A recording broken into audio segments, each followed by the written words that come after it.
talking about how forcing change ruins relationships. Yes. I usually have a quip there, but I don't. You left your quip whip at home. That's a little cranky. Welcome to another edition of BEDHEAD Diaries with your host, Heather David. I want to talk about this because we get a lot of people who come to us and say, my loved Significant one, other. sibling, boyfriend, girlfriend, spouse, lover, fiance, blah, blah, blah. They're not as evolved as I am. Or I don't know, not so much that they're not as evolved as I am, but they have this issue, and if they would fix this issue, then the relationship would be better. And Or their life would be better. Or their life would be better. And a lot of these people are coming from a well-meaning place. Right, so you've got a big heart. You want people to evolve. You want people to change. Well, there's two ways this can go. One way that we're not talking about today is that the person recognizes that this issue, whatever it is when it's brought to their attention, is causing a disturbance in the force. And so they're willing to work on it with you or not. They might go find somebody else to work on it or on their own. Doesn't matter, but you bring the issue up. There's communication first. They're ready for change. Right, and then they work on it. So that's not what we're talking about. We're actually talking about when you try to make a change happen or force somebody into a change when they're not ready for it. Right, it's like you bring it up, it's and the either they person's don't like, think there's an issue, or they're like, leave me alone. right? You know, I don't want to do that. I am not Quit giving your up. harping. I am not going to give up my Pez collection because it's you don't taking like up the Pez. whole living room. Yeah, that's my So Pez. it's worth a lot of money, you know. So stop nagging me, woman. You talking about my Pez collection? Yeah. I am not giving up my Pez collection. It's not happening. I don't like Pez. I mean, they're cute and all.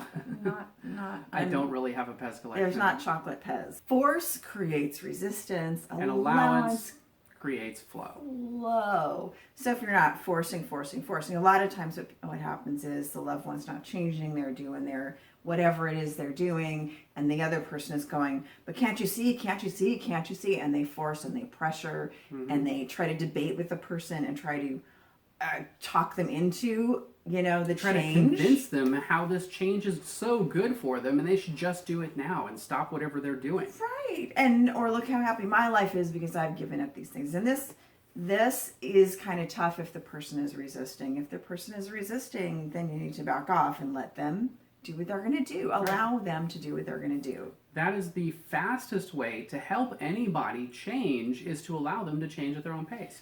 You can bring up suggestions, but release the attachment to their process. Well, and I'm not talking about, okay, I can't bring it up. No. Just a lot of people will start to bring it up in a passive aggressive way if they haven't gotten attention with the aggressive approach. Oh my God, you're still smoking? Just allow them to be what they're going to be, and they'll probably come to it on their own eventually. A lot of people do. If and when they're ready.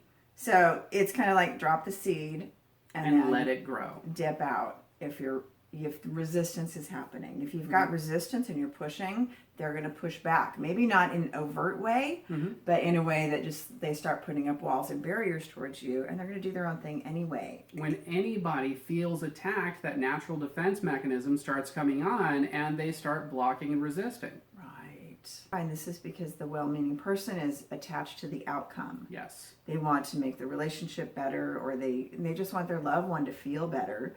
But sometimes they're judging the loved one's healing journey. Right. So they're trying to pull them out too soon. So the loved one might need to go through some stuff that you really can't see.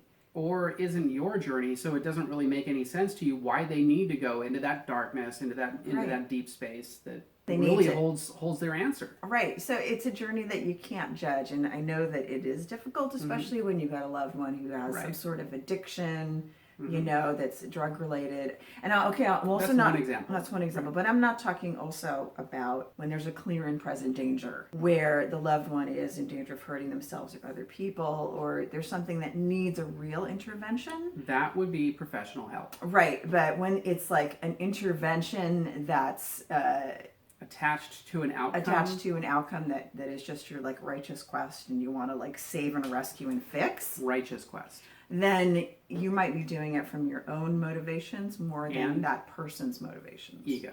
Yeah, so this is a tricky topic. This can be a touchy topic because you really have to know when to speak and when to allow. But we get approached with it a lot because people want to help their loved ones, and it is coming from a good place most of the time. But you've got to honor your truth, and you have to honor that person's truth.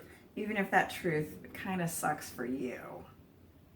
So here's a couple examples that will show you just how difficult it is to get somebody to change. For example, the old adage, you can lead a horse to water, but you can't make them drink. Nope. They're not going to drink if they don't want to drink. The same thing with the mule or the donkey. You can't force somebody who's being stubborn because they'll just buck down and you're never going to get anywhere. That's the force creates resistance part. Another analogy we like to use is the butterfly in the cocoon. They're struggling. You really want to help them. So you might try to help them out of the cocoon, but what happens is they have like a gimpy wing. Because the butterfly needs to break out of that cocoon on their own so they can build the strength in their wings. Otherwise, they're handicapped. They're bird toast is what they are. Bird toast. Yeah. They're like eat them and spit them out, regurgitate them to their young. That's what happens to the butterflies. So don't help butterflies out of cocoons. No. Watch with your like video, Instagram it all you want, but don't be trying to help that butterfly out of the cocoon. Observe the process. Don't change it.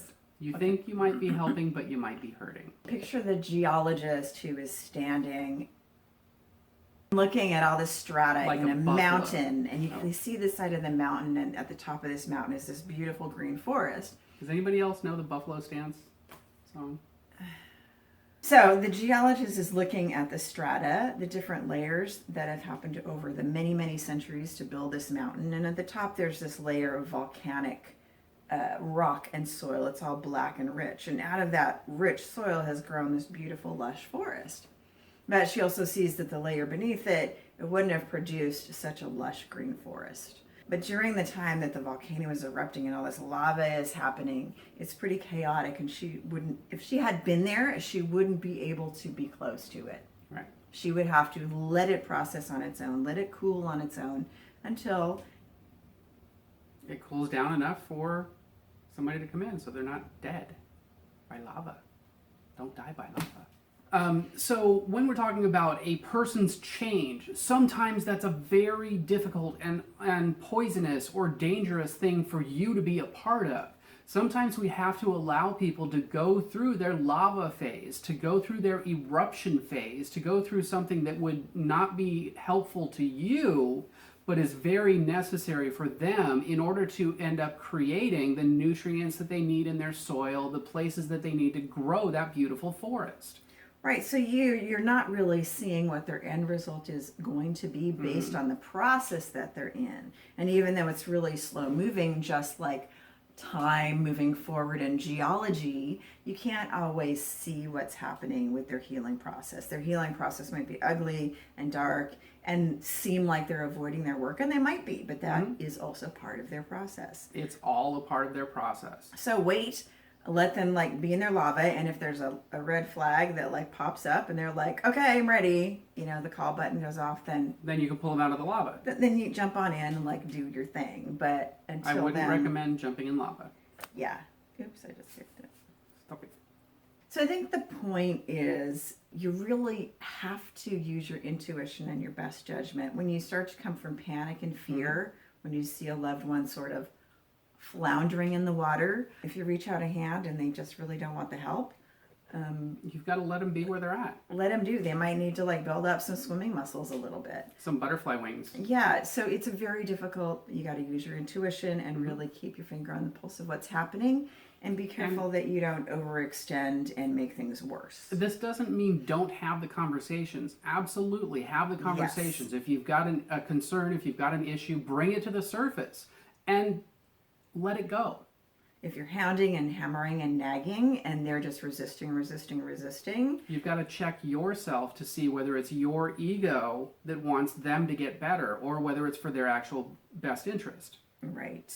Of course, tell people how you feel, express your truth, tell them that you love them and support them. But and release the attachment to their outcome. Right. Keep your communication lines open, but don't get lost in the sludge in with the fixing. them. Right. let people be a hot mess until they're done.